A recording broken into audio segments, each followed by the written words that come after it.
माननीय विधायक टाइगर जयराम कुमार महतो का एक बहुत अच्छे और पुराने मित्र थे, दोस्त थे दोस्तों। अभी वो नहीं है। नाम है रिजवान क्रांतिकारी। इनको आप लोग अच्छे तरीके से जानते होंगे। बहुत पुराने दोस्त रहे हैं।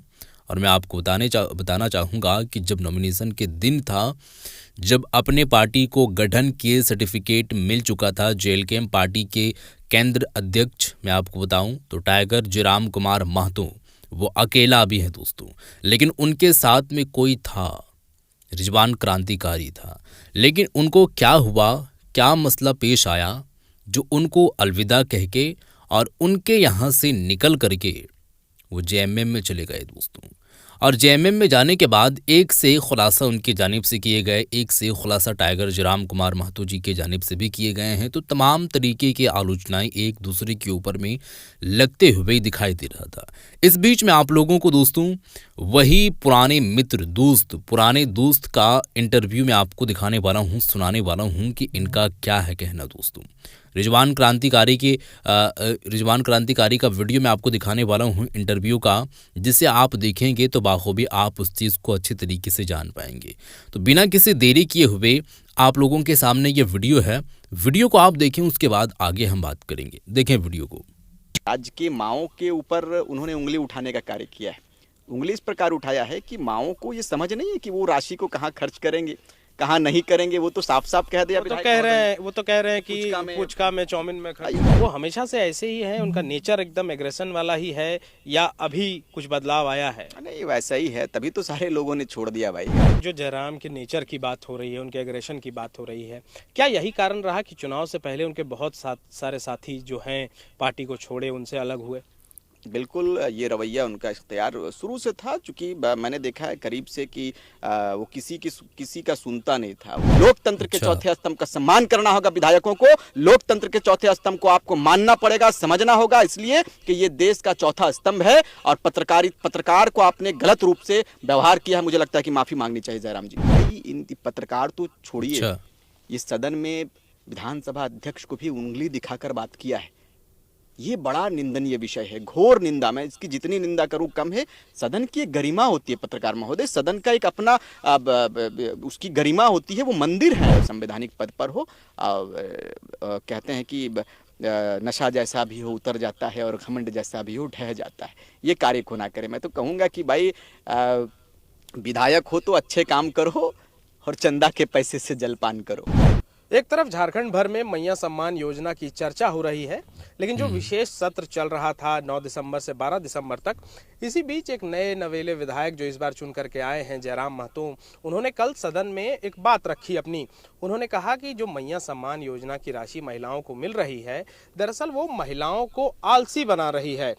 हमारे साथ रिजवान क्रांतिकारी हैं, पहले उन्हीं के साथी थे, अब फिर झारखंड मुक्ति मोर्चा में जुड़े और फिर झारखंड मुक्ति मोर्चा के बड़े नेता बन गए हैं बीते दिनों में। रिजवान जी, आप ही के साथी रहे जयराम जी, और कल उन्होंने ये स्टेटमेंट दे दिया कि मैया सम्मान योजना की जो राशि है वो महिलाओं को आलसी बना रही है। कैसे देख रहे हैं इसको? नहीं देखो, मैं तो सबसे पहले माननीय विधायक जी को कहूँगा कि पहले आप चीज़ों को समझें। इतने बड़े जो योजना है, इस योजना को यूं ही धरातल पर नहीं उतारा गया है। एक बड़ी पार्टी है राज्य की, झारखंड मुक्ति मोर्चा एक बड़ी पार्टी है, राज्य में इनकी सरकार है। और इससे पूर्व में जो घोषणाएं हुई हैं और कि मैया सम्मान योजना में पहले 1000 रुपये की राशि थी, अब 2500 बढ़ाकर कर दिया गया है। और तो ये सराहनीय बड़ा कदम है राज्य के लिए और राज्य की माँओं के लिए, राज्य की बहनों के लिए। तो आदरणीय विधायक महोदय ने जिस लहजे में बात किया है, और मुझे लगता है कि काफ़ी निंदनीय विषय है। मुझे लगता है उनकी बातों से कि राज्य की माँओं के ऊपर उन्होंने उंगली उठाने का कार्य किया है। उंगली इस प्रकार उठाया है कि माँओं को ये समझ नहीं है कि वो राशि को कहाँ खर्च करेंगे, कहाँ नहीं करेंगे। वो तो साफ साफ कह दिया। वो तो कह रहे हैं कि पुचका में चाउमीन में खर्च, कह रहे हैं कि भाई पुचका में खर्च करेंगे, मेकअप में खर्च करेंगे। तो पत्रकार महोदय, ये हमारी माँओं के दिमाग में ये बात है कि उनको राशि कहाँ खर्च करनी है, उनको किस जगह पर पैसे को लगाना है। वो पागल नहीं है। हमारे माँओं के ऊपर आपने उंगली उठाया है कि उनका कोई विवेक नहीं है, वो जहां तहां खर्च कर देगा। एक बड़ी राशि दी जा रही है 2,500 रुपये, अगर 2 महिला एक घर में है तो 5,000 रुपये एक बड़ी रकम होती है, और इस बड़ी रकम से बड़े कामों को अंजाम दिया जा सकता है। मेडिकल में अचानक किसी प्रकार का, गांव में आप चले जाओ, सुदूर गांव में भाई 1,000 रुपये नहीं 500 रुपये गांव के लिए बहुत बड़ी राशि होती है। लेकिन जिस तरह से विधायक महोदय का रवैया रहा, जिस तरह से उन्होंने कहा, पहले उनको समझना चाहिए, पहले अपने आप में उनको मंथन करना चाहिए। अब एक आप संवैधानिक पद पर पहुंच गए, सदन के अंदर पहुंच गए, आप फिर बच्चों जैसी हरकत करोगे तो राज्य के लोग हैं, राज्य के लोग सर पर बैठाना जानते हैं तो सर से नीचे भी उतारना जानते हैं। इसलिए आपके चैनल के माध्यम से आदरणीय हमारे बड़े भाई हैं, उनको मैं कहूँगा कि लहजों में बदलाव लाएं, तरीके को बदलो, और आप एक सदन में पहुँच चुके हो, उसकी गरिमा होती है, आप संवैधानिक पद पर हो। कहते हैं कि नशा जैसा भी हो उतर जाता है और घमंड जैसा भी हो ढह जाता है। ये कार्य को ना करे। मैं तो कहूँगा कि भाई तो ये बात विधायक हो तो अच्छे काम करो और चंदा के पैसे से जलपान करो। अच्छा, इसी पर आ रहे थे कि कल एक और वीडियो बड़ा वायरल हुआ जहां वो पत्रकारों से बहुत तेज़ आवाज़ में बात करते नज़र आ रहे थे। क्या लगता है, आप तो उनके साथ पहले भी लंबे समय तक रहे, बहुत करीबी रहे, वो हमेशा से ऐसे ही हैं, उनका नेचर एकदम एग्रेशन वाला ही है, या अभी कुछ बदलाव आया है? नहीं, वैसा ही है, तभी तो सारे लोगों ने छोड़ दिया भाई। आप देखो, किसी की सुनोगे नहीं, आप किसी के बातों पर अमल नहीं करोगे, खुद की बात को सुनोगे और खुद के जो विचार रहते हैं, खुद का जो प्लान रहते हैं, उसी विचार और प्लान के साथ चलोगे तो लोग तो राह छोड़ेंगे, लोग तो साथ छोड़ेंगे ही। तो ये शुरू की उनकी आदत थी। और आपने कहा कि पत्रकार, अरे भाई पत्रकार तो छोड़िए, आप भी एक पत्रकार हैं, चौथे स्तंभ के रूप में आप लोग कार्य कर रहे हैं। ये बड़ा दुखद घटना है, कल की जो घटना है, मैं इसकी घोर निंदा करता हूं। और मुझे लगता है कि जिस तरह से एक अल्पसंख्यक पत्रकार सिराज साहब के साथ में उन्होंने जिस अंदाज में, जिस लहजे में बात की, और बार बार इस बात को उन्होंने कहा है कि आपने हमारे चुनावी दौरे को, या फिर कह सकते हैं कि चुनाव में जो जिस तरह से कवरेज होता है उस तरह से उन्होंने कवरेज नहीं दिया था। तो भाई ये आपकी निजी मामलात हो सकते हैं, निजी मामला हो सकते हैं। आप किसी प्रकार, इस प्रकार से किसी पत्रकार को आप टारगेट करके नहीं बोल सकते, और इस तरह से उंगली दिखाकर, और उंगली, मैं आपके ये लहजे से और उंगली दिखाने की बातों से मुझे याद आया कि भाई इन पत्रकार तो छोड़िए, ये सदन में विधानसभा अध्यक्ष को भी उंगली दिखाकर बात किया है। ये बड़ा निंदनीय विषय है, घोर निंदा। मैं इसकी जितनी निंदा करूं कम है। सदन की एक गरिमा होती है पत्रकार महोदय, सदन का एक अपना उसकी गरिमा होती है, वो मंदिर है। आप एक तरफ दंडवत प्रणाम करके जाते हैं, एक तरफ खाली पैर का ढोंग दिखलाते हैं और कहते हैं कि हम खाली पैर में जाते हैं इस जगह पर, ये मंदिर हमारा है। तो भाई मंदिर के पुजारी को आप इस तरह से जो बातों से आप ये कह रहे हैं, ये कहाँ का अंदाज है? ये जो उंगली दिखाकर आप बात कर रहे हैं कि अध्यक्ष महोदय मुझे 17 सेकंड का दिया जाए, 70 सेकंड का दिया जाए, उंगली दिखाकर इस विधानसभा के अध्यक्ष के साथ में आप बात नहीं कर सकते हैं। आपको सदन की गरिमा को समझना होगा विधायक महोदय। और आपके चैनल के माध्यम से साफ साफ कहना चाहेंगे कि लोकतंत्र के चौथे स्तंभ का सम्मान करना होगा विधायकों को, लोकतंत्र के चौथे स्तंभ को आपको मानना पड़ेगा, समझना होगा, इसलिए कि ये देश का चौथा स्तंभ है। और पत्रकार को आपने गलत रूप से व्यवहार किया है, मुझे लगता है कि माफी मांगनी चाहिए जयराम जी को। अच्छा, जो जयराम के नेचर की बात हो रही है, उनके एग्रेशन की बात हो रही है, क्या यही कारण रहा कि चुनाव से पहले उनके बहुत सारे साथी जो हैं पार्टी को छोड़े, उनसे अलग हुए? बिल्कुल, ये रवैया उनका इख्तियार शुरू से था, चूँकि मैंने देखा है करीब से कि वो किसी का सुनता नहीं था। वो उनको बहुत सारे साथी हमारे थे, वो पुराने साथी थे, सबों ने साथ छोड़ दिया। जो शुरुआती संघर्ष के साथी थे, जिन्होंने मसाल जुलूस जलाया था, जिन्होंने पैदल चला था, जिन्होंने पूरे राज्य में उलगुलान करने का कार्य किया था, आज वो साथी उनके साथ में नहीं है। विधायक बनना उनका मकसद था, वो कहीं ना कहीं ये चाहते थे कि हमारे साथ को विधायक ना बने, तभी तो किसी को यहाँ, किसी को वहाँ, किसी को यहाँ कर दिया, और अपने खुद मियाँ मिट्ठू बन जाते हैं। और वो कहते हैं, पत्रकार महोदय, आपको आपके किसी चैनल में मैंने सुना है, कल का उनका मैंने स्टेटमेंट सुना, कल वो कह रहे थे कि मैं जो कहता हूँ सो करता हूँ। आप क्या कह रहे भाई? ये जनता का आशीर्वाद आपको मिला कि आप आज विधायक हो, और वो ऐसी जगह से आप विधायक हो जहां से खुद 32 की बात करने वाले स्वर्गीय जगन्नाथ महतो के परिवार को आपने बिल्कुल इस तरह से जो कार्य किया है, मुझे नहीं लगता है कि ये, अरे भाई आप बाहरी भीतरी की बात करते थे, आप झरिया से चुनाव लड़ते हैं तो लगता कि नहीं भाई अपने एक जमीन को बचाने का कार्य किया। खुद हमारे पास वहां पर खतियानी व्यक्ति थे, जिन्होंने मुखर होकर, जिन्होंने अलग राज्य की लड़ाई लड़ा था, शिबू सोरेन जी के साथ में लड़ाई लड़ा था, बड़े बड़े राजनेताओं के साथ में उन्होंने राज्य की लड़ाई लड़ी थी। आप उसके परिवार से लड़ाई लड़ी, 2 महिलाओं के बीच में आपने एक लड़ाई लड़ा।